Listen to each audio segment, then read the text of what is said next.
بسم اللہ الرحمن الرحیم۔ آج کا موضوع ہے اسلام اور سائنس۔ اسلام اور سائنس کے حوالے سے ایک بنیادی نقطہ میں آپ لوگوں کے سامنے رکھتا ہوں۔ ایک سوال یہ کیا جاتا ہے کہ اسلام اور سائنس میں ایک زمانے قدیم سے ایک اعتراض لوگوں کے ذہنوں میں آیا ہے کہ سائنس جو ہے وہ مذہب کے خلاف ہے اور مذہب سائنس کے خلاف ہے۔ حالانکہ یہ بات خود غور طلب ہے کہ اس میں حقیقت کیا ہے۔ اس کا جواب سن لیجئے۔ دراصل سائنس کا ارتقاء جو ہوا ہے، نت نئے ایجادات جو وجود میں آئے، مشاہدات، تجربات جو ہوئے، تو اس کا مرکز یورپ رہا۔ اہل مغرب نے ایجادات کیے، اہل مغرب نے سائنس میں ترقی کی۔ اگر چیز کی حقیقت کچھ یوں ہے کہ مسلمان سائنسدانوں نے بہت کچھ کیا تھا، لیکن زمانے کے ساتھ ساتھ with the passage of time مسلمان طبقہ سائنسی امور کی طرف کم توجہ دینے کی وجہ سے ان مسلمان سائنسدانوں کے کارہائے نمایاں کو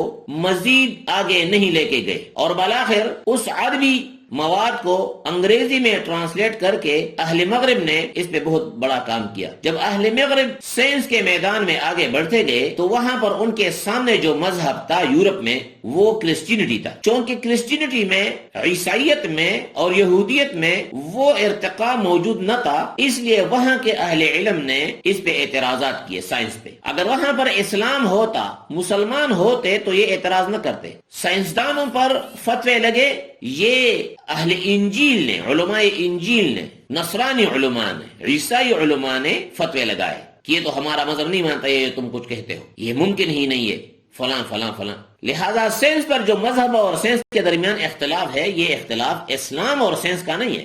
مذہب سے مراد مذہبی عیسائیت، مذہبی یہودیت نے ان کا راستہ روکا اور ان پر فتوے کسے اور فتوے لگائے۔ یہ بات دراصل ایسی ہوئی ہے۔ مشہور ایسا کیا گیا کہ مذہب سائنس کے مخالف ہے، تو مذہب وسیع معنی میں لیا گیا اور یہ سوچا گیا، یہ گمان کیا گیا کہ مذہب جب سائنس کا خلاف ہے تو مذہب خواہ عیسائیت ہو یا یہودیت ہو یا اسلام ہو۔ نہیں نہیں نہیں، یہودیت ہو سکتا ہے، عیسائیت ہو سکتا ہے، اسلام سائنس کا خلاف نہیں۔ صرف اتنا ہے کہ اسلام جو کچھ کہتا ہے، قرآن جو کچھ کہتا ہے، یہ اٹل حقیقت ہے۔ سائنس ابھی ارتقاء میں ہے، آج ایک رائے رکھتا ہے، کل اس رائے سے پیچھے ہٹتا ہے، نئی رائے رکھ لیتے ہیں، اور بالآخر سائنس ایک نقطے پہ پہنچے گا جو قرآن کریم کا نقطہ ہوگا۔ یہ بات ہے، سائنس ترقی کرے گا تو مانے گا کہ قرآن نے جو کائنات کا نقشہ کھینچا ہے یہ بالکل درست ہے، قیامت اٹل حقیقت ہے، نت نئے حالات دنیا میں ایسے ابھریں گے جس کی پیشن گوئیاں پریڈکشنز رسول اللہ صلی اللہ علیہ وسلم نے کی ہے۔ تو اسلام اور سائنس کے باہم کوئی اختلاف نہیں، صرف اتنا ہے کہ اسلام جو رائے رکھتا ہے وہ اللہ تعالیٰ کا دیا ہوا قانون ہے۔ 1400 سال پرانا جو بات کہی گئی ہے وہ 1300-1400 سال بعد بھی اس کی حقیقت آئے گی، لوگ مانیں گے۔ اس وقت کچھ باتوں سے، بے شک اسلام کی کچھ باتوں سے کوئی اختلاف رکھے یا اتفاق، لیکن آہستہ آہستہ قرآن کا کہا ہوا، رسول اللہ کا کہا ہوا سچ ثابت ہوگا۔ سائنس کی ترقی میں مسلمانوں نے روز اول سے بہت اہم کردار ادا کیا ہے، جس میں محمد بن زکریا رازی یہ 865 میں پیدا ہوئے، 925 کو فوت ہوئے ہیں۔ یہ علم طب میں اور کیمیا میں، کیمسٹری میں ان کا ایک زبردست رول ہے۔ علم کیمیا پر انہوں نے تقریباً 12 کتابیں تصنیف کی ہے، اور کتاب الاسرار اس پر اس کا ایک مشہور کتاب محمد بن زکریا رازی کی ہے، اس کا لاطینی زبان میں اس کا باقاعدہ طور پر ترجمہ ہوا ہے، اور کتاب الالحادی یونانی، ایرانی، ہندوستانی طبی معلومات کا ایک انسائکلوپیڈیا آپ اس کو کہہ سکتے ہیں۔ اس طریقے سے اس محمد بن زکریا رازی نے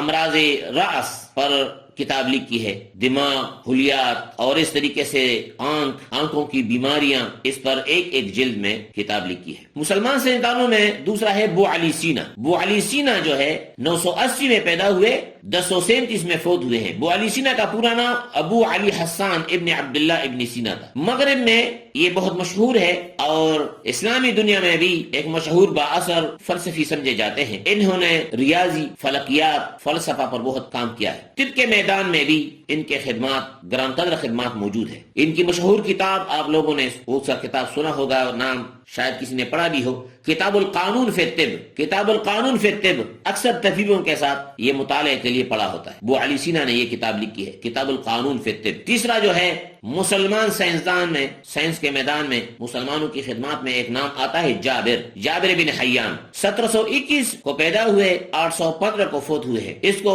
فادر آف کیمسٹری کہا جاتا ہے، بابائے کیمسٹری۔ جبر کے نام سے یہ مشہور ہے، جو کہ یہ جابر بن حیان۔ یہ کیمسٹری کے میدان ہونے کے علاوہ یہ ماہر فلکیات بھی تھے، فارماسسٹ بھی تھے، معالج تھے، فلسفی تھے، انجینئر بھی تھے۔ اپنے ذات میں ایک فیکلٹی تھی پوری۔ پودوں پر انہوں نے، النباتات، جانوروں پر انہوں نے الحیوان کتب مختلف تحریر کیے ہیں۔ چوتھا مسلمان سائنسدانوں میں چوتھا نام آتا ہے عبد المالک اصمعی۔ عبد المالک اصمعی 740 میں پیدا ہوئے، 828 کو فوت ہوئے ہیں۔ یہ ایک عرب سکالر تھے اور پلانٹس پہ اور اینیملز پہ، علم نباتات و حیوانات پہ انہوں نے بہت کچھ لکھا بھی ہے اور ان کا نمایاں خدمات ہے۔ مشہور تصانیف میں الوحوش، جنگلی جانوروں کے متعلق عبد المالک اصمعی نے لکھا ہے۔ الخیل، گھوڑوں کے متعلق انہوں نے کتاب لکھا ہے، الخیل۔ الشات، بیڑوں کے بارے میں انہوں نے لکھا ہے۔ الابل، اونٹوں کے متعلق انہوں نے ان کے مختلف